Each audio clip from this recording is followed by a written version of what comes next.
Hello everyone, my name is Keely and I am the owner and creator here at Soy and Shea, and thank you so much for joining me today. I need to make a fresh master batch of my oils and my sodium hydroxide distilled water solution, and I thought I would take you along and show you how and why I do it the way that I do. Now I know there are heaps of videos out there about master batching, and I did give this a go back in 2018 and I learned a lot and was also put off master batching right up until late 2020 when I decided to give it a go again, but to try and work out a way that actually suited me. Now I do start my master batch pretty much the same as everybody else with my oil component, and I generally master batch about 8 kilos worth of oil on every batch because that's what I've got room to store. And I also find that I use that 8 kilos in maybe 1.5 weeks, and then I make up my fresh batch in every sort of 2 weeks, and that means that my oils are always nice and fresh. I know how long they've been sitting there and things like that, so I know my oils are always nice and fresh for soap making. What I do is I jump onto Soap Maker, or Soap Calc, sorry, and I print up my sheet based off of making an 8 kilo bar or loaf of soap so that I know exactly how much of each of my oils I need. The next thing I do is I weigh out my hard oils and butters into a saucepan. Now if I'm only making a small batch of soap, I generally melt my oils very gently down in the microwave, but the problem with doing it in the microwave is that it doesn't heat them up evenly and you can end up with overheated oils.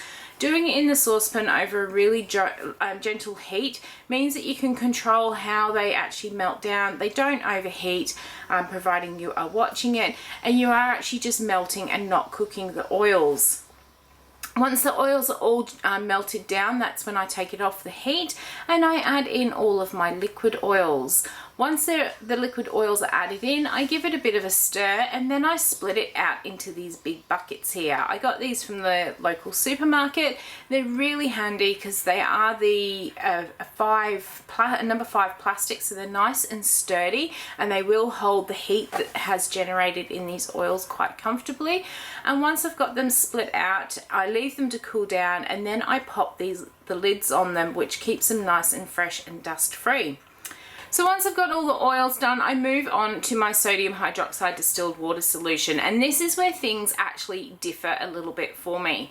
Now when I first gave it a go doing the master batching back in 2018, I ran into a number of issues.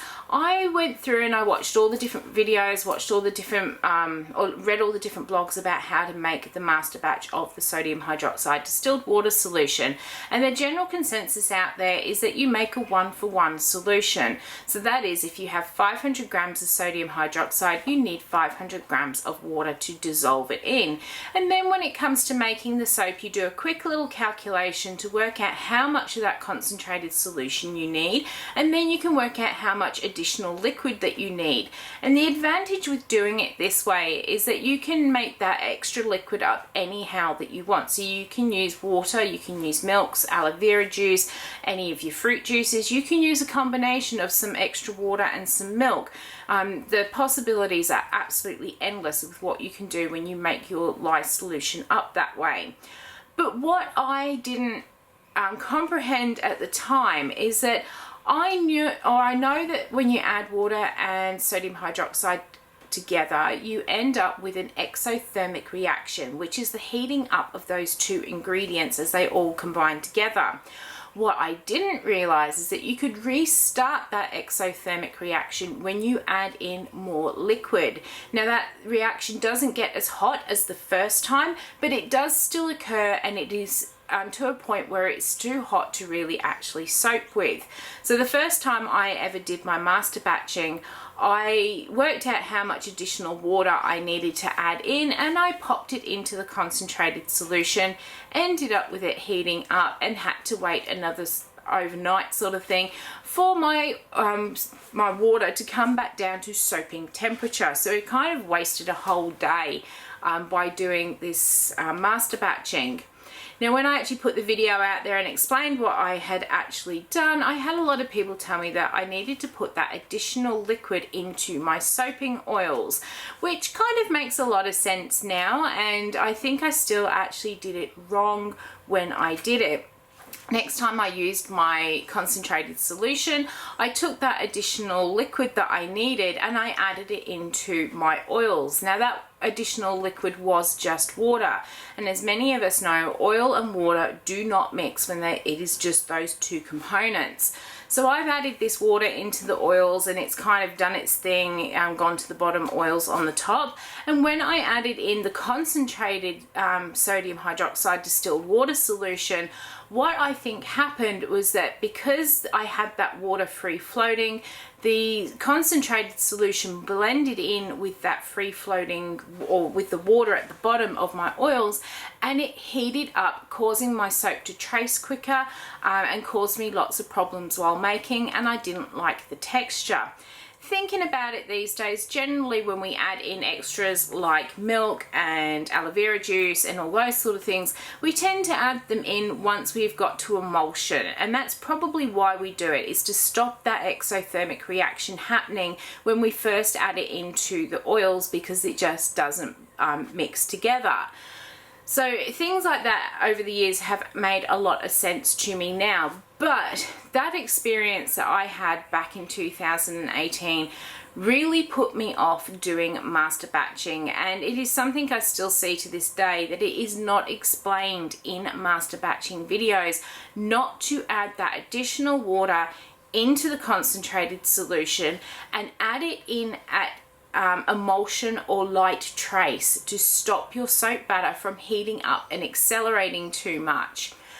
But even though I know that, I still don't like that version of master batching, because I don't like the idea of having such a strong sodium hydroxide distilled water solution sitting on my bench. Generally it is just me in the studio. Occasionally the young lad comes across the street to come and say hello, and my husband comes through as well, and they both know not to touch that container. But I still don't like it having it sitting there, just in case one day it does spill and we have an accident. So I would much rather have a more diluted solution, and one where I don't have to do a whole heap of calculating to work out what I actually need for my soap. So when I actually sat and thought about it, a majority of my soaps, about 90 to 95% of my soaps, are all made exactly the same way, with the same oil combination in the same ratios, and then I usually always use my sodium hydroxide and distilled water solution at the same ratios as well. So I decided I was going to start master batching my my solution as if I was going to make an 8 kilo lot of soap. So that is what I pull from off of my soap calc sheet.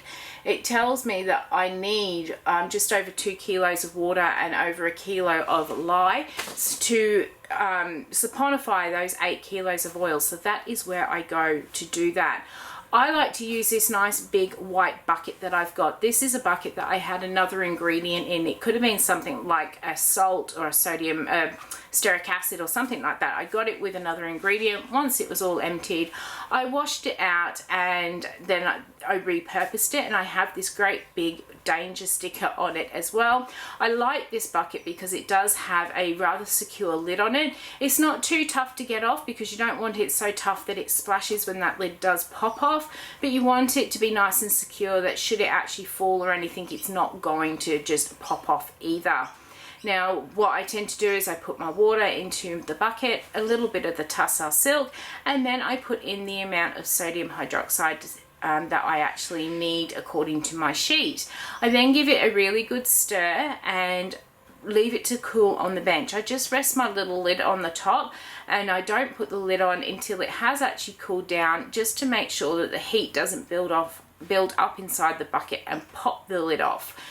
Now it becomes really easy for me to actually pour out my master batch ingredients, because I don't need to make any additional calculations upon finding out how much extra liquid I actually need. I have this permanent soap calc recipe always printed up. This is what goes into my loaf molds. It holds 1.7 kilos worth of oil in those soap molds.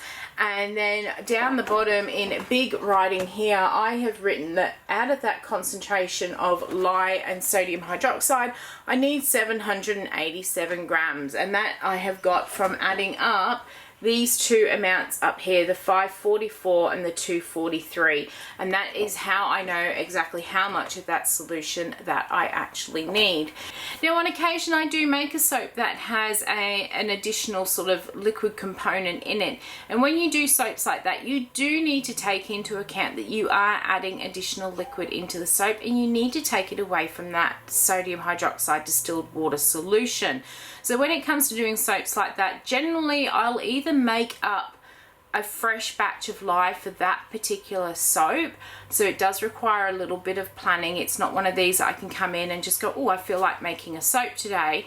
But the other thing I also do, if I know that I have got a number of soaps coming up where I'm going to add in a alternate liquid, I do have another little bucket that I make up for that week only with a concentrated lye solution at that 1:1 ratio, and then I do the maths to work out what I need for each of the different liquid components. But I still find, for me personally, that using that 1:1 solution and adding the liquids into the soap does cause me issues with it warming up and accelerating that trace. So I do prefer to actually make my lye water up fresh for each of those.